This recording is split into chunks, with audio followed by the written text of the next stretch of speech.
Hello children, how are you? I hope you all are fine.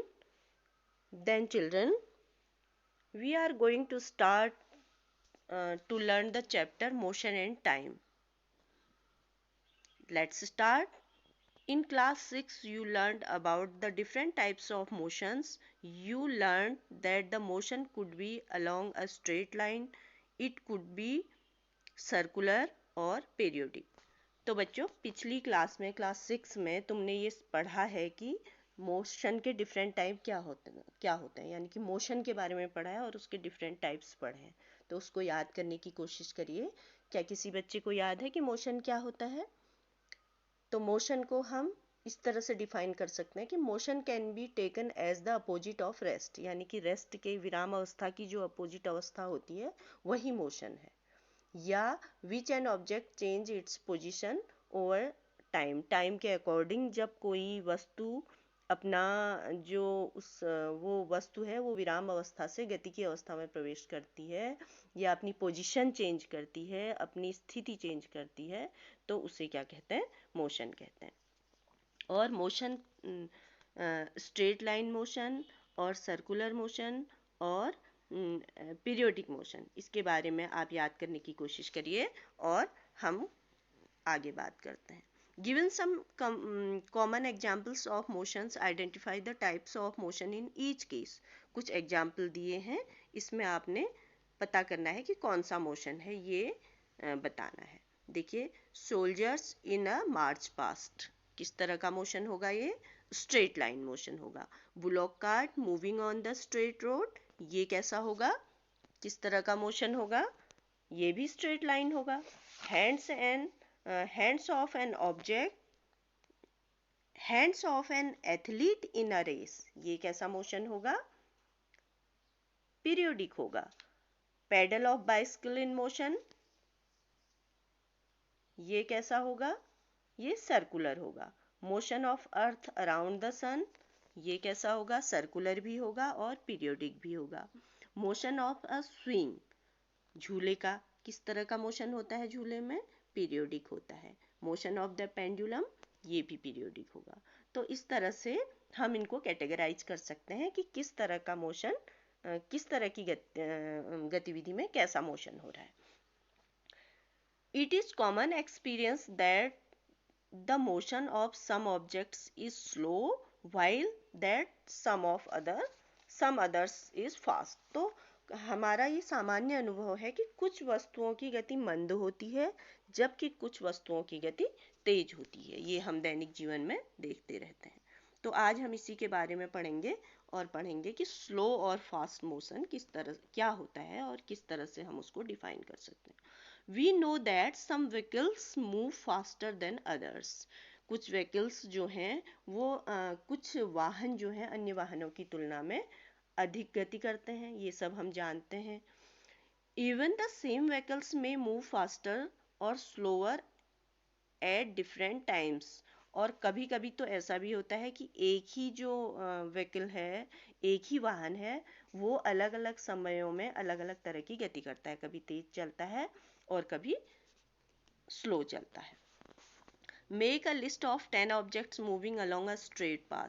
तो आपको एक list तैयार करनी है जिसमें कि कोई भी ऑब्जेक्ट वो स्ट्रेट लाइन में चल रहा है, वो ऑब्जेक्ट्स की कौन कौन सी चीज़ें ऐसी हैं जो कि स्ट्रेट लाइन में चल सकती हैं, इनकी एक लिस्ट तैयार करनी है और उसी के साथ group the motion of these objects at slow and fast. तो ये सारे ऑब्जेक्ट्स जो हैं ये कैसे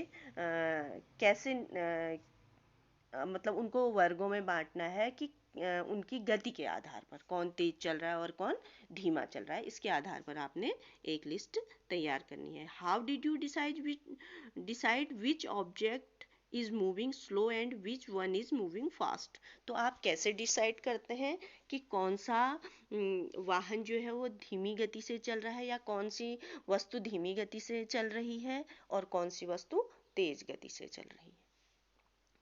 If vehicles are moving on the road in the same direction, we can easily tell which one of them is moving faster than others.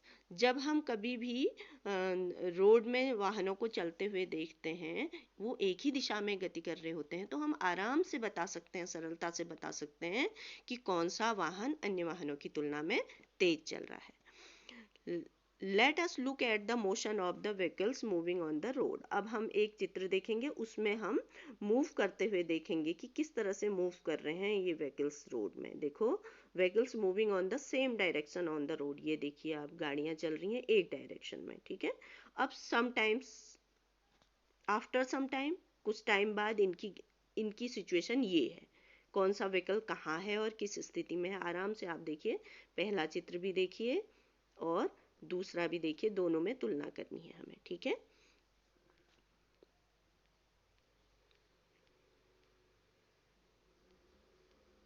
Which vehicle is moving the fastest of all? Which one of them is moving the slowest of all? तो इन दोनों चित्रों में देख के आपको बताना है कि कौन सा वाहन जो है वो सबसे फास्ट है और कौन सा जो है सबसे स्लो है। The distance moved by the object in given interval of time can help us to decide which one of faster or slower।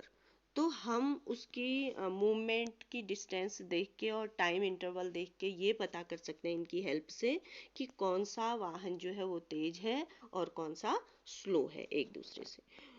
For example, imagine that you have gone to see off your friend at bus stand. अगर आप अपने दोस्त को सी of करने जा रहे हैं बस स्टैंड में, तो you start pedalling your bicycle at the same time as the bus begin to.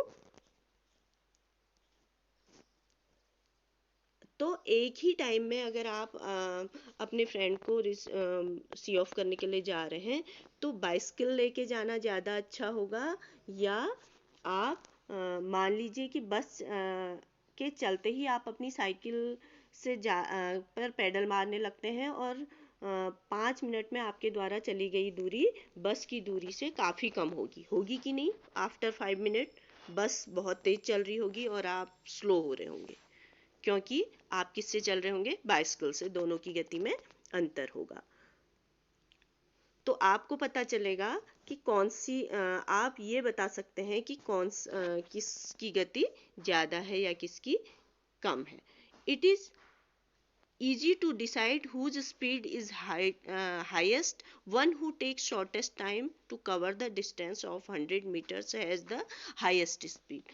तो आप ये बता सकते हैं कि तीव्र चलने वाले वाहनों की चाल अधिक होती है और किसकी स्पीड अधिक होगी और किसकी कम होगी, यानी कि जिसने शॉर्टेस्ट टाइम, कम समय में वो डिस्टेंस कवर कर ली, उसकी स्पीड अधिक होगी। जो 100 मीटर्स की अगर हमें डिस्टेंस कवर करनी है, तो वो उस वाहन की स्पीड ज़्यादा होगी जो कि कम टाइम में उसको कवर कर ले। तो इसको दिखाने के लिए मैं आपको एक वीडियो दिखाती हूँ, जिससे आपको ये स्पष्ट हो जाएगा। Between slow and fast motions, define speed, measure speed, identify the units of speed, measure time. Suppose you have an appointment with your doctor at 5 in the evening. It is already 4:30 p.m. and the doctor's clinic is 5 kilometers away from your house. You have the choice of either cycling down or taking a taxi to the clinic. What will you do? Correct. You will take a taxi because a taxi is faster than a cycle. So we can say that some objects move faster than others. Now the same taxi moves fast on an empty road and slow on a busy road. Thus the same object can move fast at one time and slow at another time. The next step is to identify it. To do that, you must calculate the distance covered by both the objects. तो बच्चों, आपने video देखी और अब हम कुछ जो अभी तक हमने पढ़ा उससे कुछ क्वेश्चन बनाते हैं और उनके आंसर ढूंढने की कोशिश करते हैं। तो पहला क्वेश्चन है, what is motion? What is motion? Motion can be taken as the opposite of rest. We can say that motion is the phenomena in which an object change its position over time? Second question,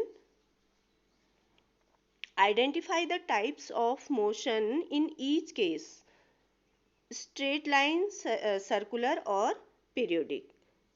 soldiers in a march past, अभी किया था हमने soldiers in a march past, कैसी line में move किया था इन्होंने? Straight line में. Moving of swing, periodic. Motion of earth around the sun, periodic और सर्कुलर. ठीक है, तो अगला क्वेश्चन है, make the list of 2 slow moving vehicles. Slow moving vehicles कौन कौन से होंगे? बाइसिकल हो सकती है और रिक्शा हो सकता है. नेम 2 फास्ट मूविंग व्हीकल्स, बस एंड ट्रेन. तो बच्चों, इस तरह से हम फास्ट एंड स्लो जो हमने अभी तक पढ़ा और मूवमेंट पढ़ा, उससे कुछ क्वेश्चन तैयार कर सकते हैं. अब देखिए, आपको एक चित्र दिखाई दे रहा, इसमें एक बच्चा जो है वो स्ट्रेट लाइन में चल रहा है, और घड़ी कैसे चल रही है? सर्कुलर वे में चल रही है, और ये रोटेशनल है, और अगला जो है वो पेंडुलम जो है वो कैसे चल रहा? पीरियोडिक चल रहा है. तो इसी तरह से आपको अलग अलग चित्र दिखाई दे रहे हैं, और जिससे में आपने आइडेंटिफाई करना है कि कौन सा मूवमेंट हो रहा है. तो बच्चों, आज का लेसन आपको अच्छा लगा होगा. थैंक यू बच्चों.